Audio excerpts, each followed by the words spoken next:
0, 1. Let's get started.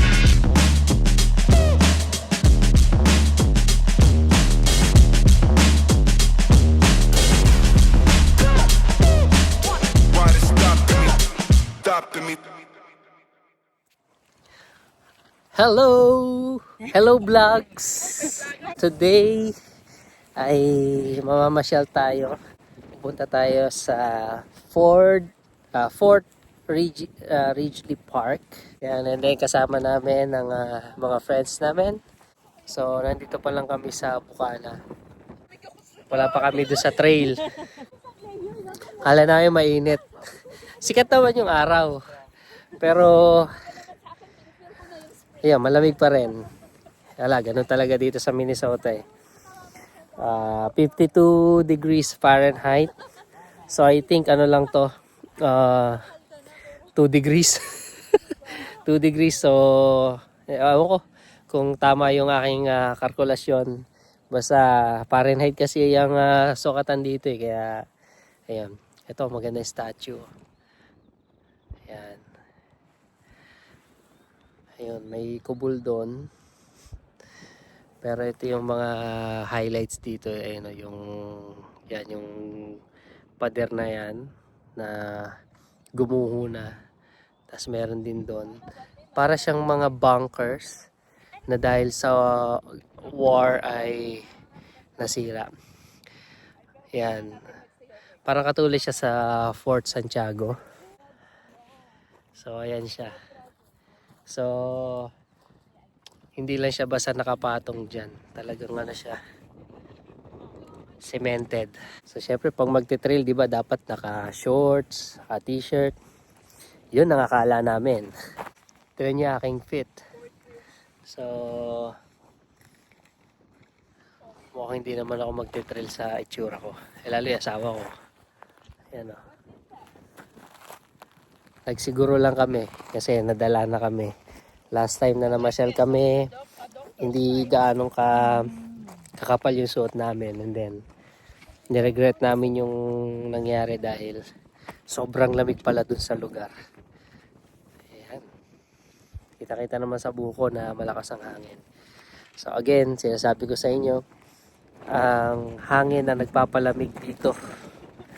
Kaya ito na yung balot na balot. Meron akong sweater. Meron akong flannel. At sa loob ng flannel, meron pa akong long john. O yung, anong tawag doon? Basta, meron ka pang panloob. Parang underwear siya. Pero buong katawan ng ano. So now, ay nag-start na kami mag-trail. Yan. Alamin natin kung anong mga meron dito.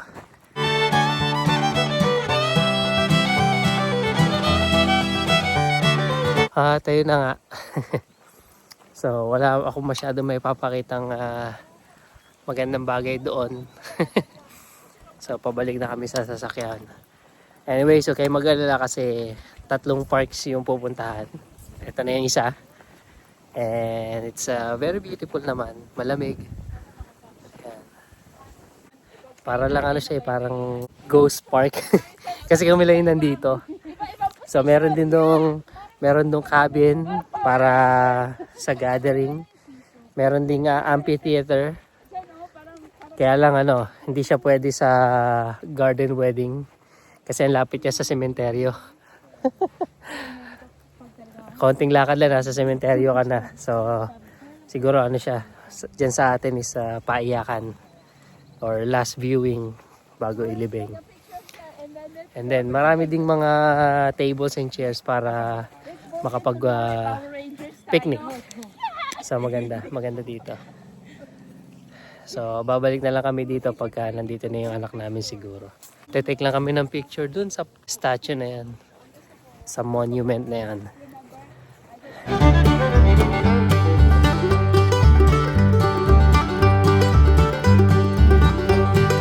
Alright! So update. So nandito na kami sa second itinerary namin. So papasok na kami dito sa nalimutan ko yung park. Flander. Flandu. That's the park's name. So yun. So kanina kumain na kami kasi pumunta kami sa isang store kanina para bumili ng food. Tapos ako, para maiwasan ko yung migraine, napabili ako ng shades. Kasi kailangan ko. Gawa ng sobrang liwanag kanina. Yung mata ko kailangan ko alagaan. So ayan, naglalakad na kami. Kaya pakita ko sa inyo yung sign. Ayun. So doon kami sa kabila. Non-electric site. Ang pupuntahan namin kasi doon sa kabila ay electric site. So let's go. Siyempre nagpunta tayo sa park Sa parke. So doon tayo sa walang elektrisidad. Para para damang-dama mo yung kalikasan. So daming mga punong hindi pa nagdadahon dahil nga kagagaling pa lang sa winter at papunta pa lang kami sa spring. Tapos yung weather ay lalamig, iinit. Ayan. Ito tayo. Try na yung ang tawag dito. Yung maliit na river. Ayan. So, lakad-lakad lang tayo sa parke. Parque contigo, yo, yes, ang cute! So, ito. Pakita ko sa inyo. Ayan. Kita naman sa likod. May lamesa, may bangkuan. Meron din doon. Ayan o. Yan yung mga pwedeng mag-picnic. Maganda dito. At lalong mas maganda pag spring na kasi yung mga dahon ng mga puno, kitang-kita na yung pagka-berde niya. As we continue sa paglalakad, ayan, sa bandang kaliwa namin ay meron ng Log-E. So, tumingin lang kami kanina sa mapa para malaman kung saan kami pupunta kasi baka mamaya maligaw kami. So, here we are. Tada! So, sa ginagawa namin, we are kinda hiking and trekking. Ito lang po yung kaligayahan namin. Just because free lang pumunta dito sa mga lugar na to. So, ayun. Yun po yung share sa amin. Share namin ng mga lokal dito. Yung pagong na yan. Hindi ko na siya makita. Yun o, nakita niya nagalaw? That's the bigger one. That's probably the mama. She's just looks like a rock. She's the great mother. Yeah. Laki nga yun. We didn't notice that. No. Kasi parang bato lang eh. Yeah. Yung buko-buko niya lang yung nakikita, no? Yung sa Yung shell. Just the way it's not. ay gumagalaw. It's moving away now. Yeah. Bye! Okay. So, ito na po yung trail pupuntahan namin. Alright, so Do you know what kind of tornado? may nakita ako na kilala ng mga batang 90s, ang Ninja Turtles. Ito yung There you go. natin nun eh. Yan o, tatlo sila. Isa, dalawa, tatlo. So, mas malaki sila kumpara doon sa una kong pinakita.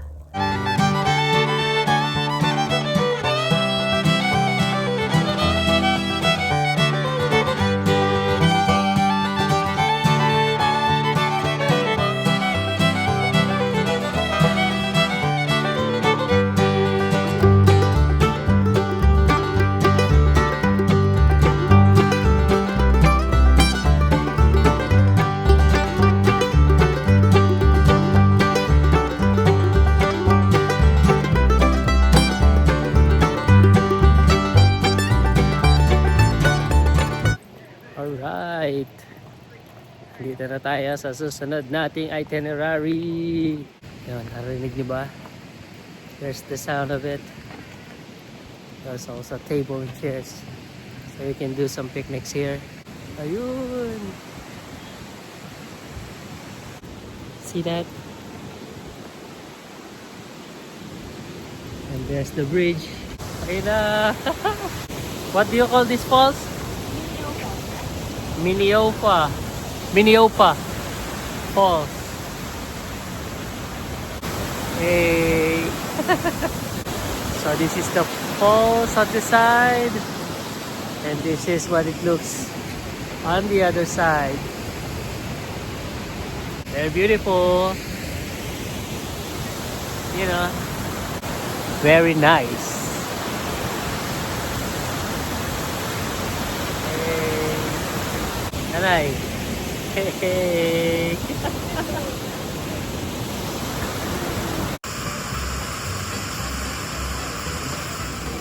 Let's check the other side and let's find out.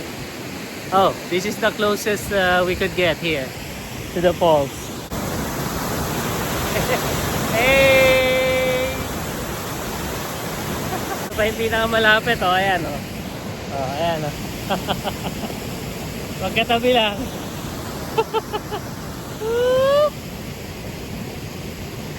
Lumig.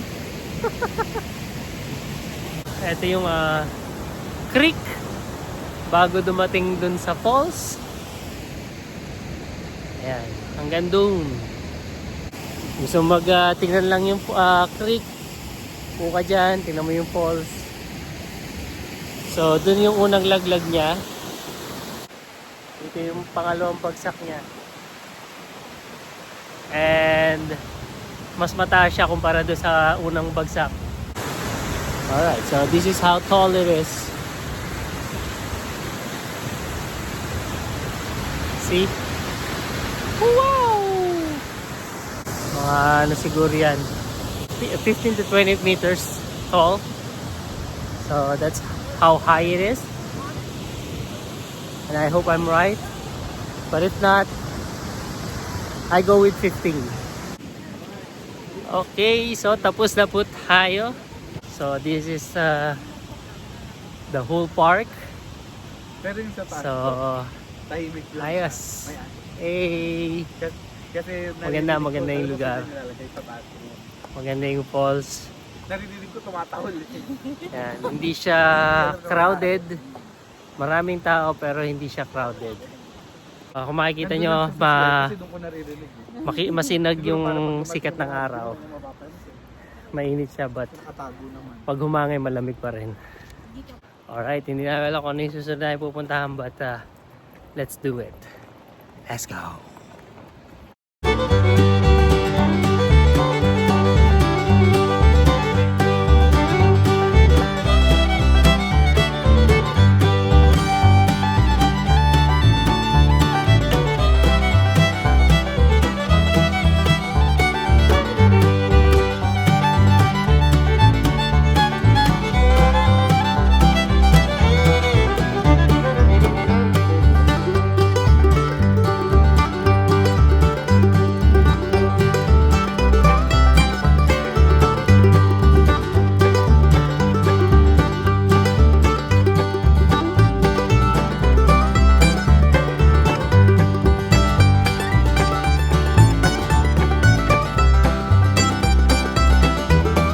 So we are in the park where the bison enclosure is. So let's find out what else are here. Ayan, meron kami nakita. That tower. Hindi ko alam kung ano yan, but puntahan natin. Let's go! Ayan yung gaano kalaki siya. Tara!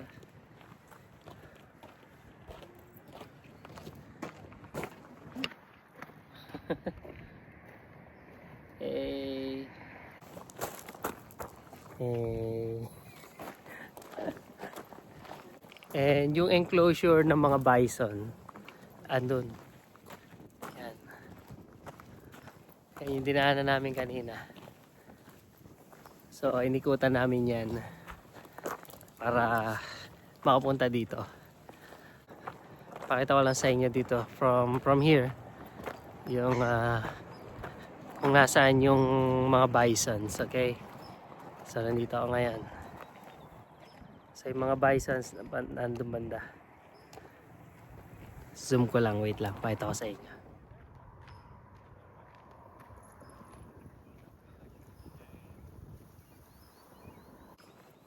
At syempre, to see those bison, you can't exit the vehicle. So while traveling, you just have to sit inside the car and yeah. Yan, ito po yung mga bison. Yan, ito yung itsura ng bison. Ito naman yung kanilang vertebrae. So dati maraming bison. Pero dahil dito sa lugar na to, ni-slaughter sila para gawing karne, umonti na sila. Now you know. Ayan, sa mga nakakaalam kung ano to, magaling. So, yan yung mga sinaunang nilalagyan ng LEC. So, yung mga nakikita natin sa mga dating cartoons. So, nilalagyan nila ng LEC yan. Tapos, pag umiikot na LEC, so may umiikot din na aparato sa loob na malalaki kung saan siya ginagamit para makapagdurog sila ng mga wheat. Ayos. Hindi nga lang natin kita ngayon yung LEC kasi wala nang LEC.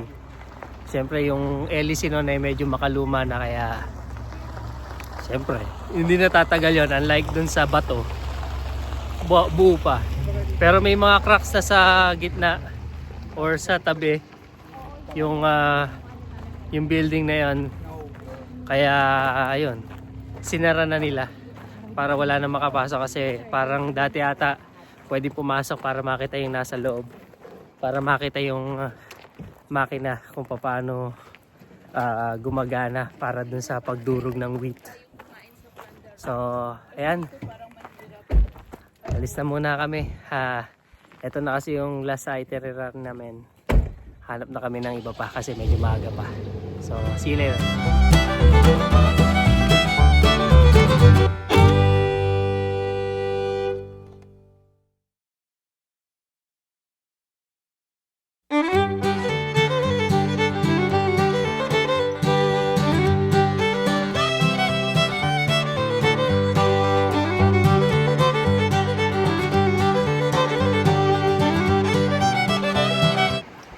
Alright, so dito kami ngayon sa Mankato.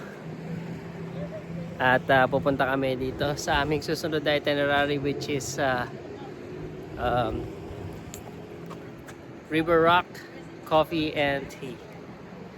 And nandito ako ngayon sa intersection. Yan, stoplight, stoplight, stoplight. And there's a lot of beautiful establishments here. So itong street na to, yan, ito, tsaka sa kabila meron mga establishment na pwede kang tumingin-tingin. May coffee shop, may burger, and then sa kabila may bar, and then hindi ko alam yung iba pa. So mamaya ko natitingnan yan kasi baka hanapin ako ng mga kasama ko. So kung mapapansin nyo, no, ewan ko lang kung nade-deja vu kayo. Ewan ko lang kasi ano siya para sa akin usually nakikita ko lang itong mga kalsada na to sa pelikula, pero pelikulang American movies. Hindi man siya eksaktong place, pero may hawig. Yan, kasi ayun, narinig ko na hindi naman masyadong ginagamit ang Minnesota para gawing location ng isang pelikula. Kung meron man, piling-piling lugar lang. At depende pa yun sa tema ng movie. Yan. Ganda dito. Hey!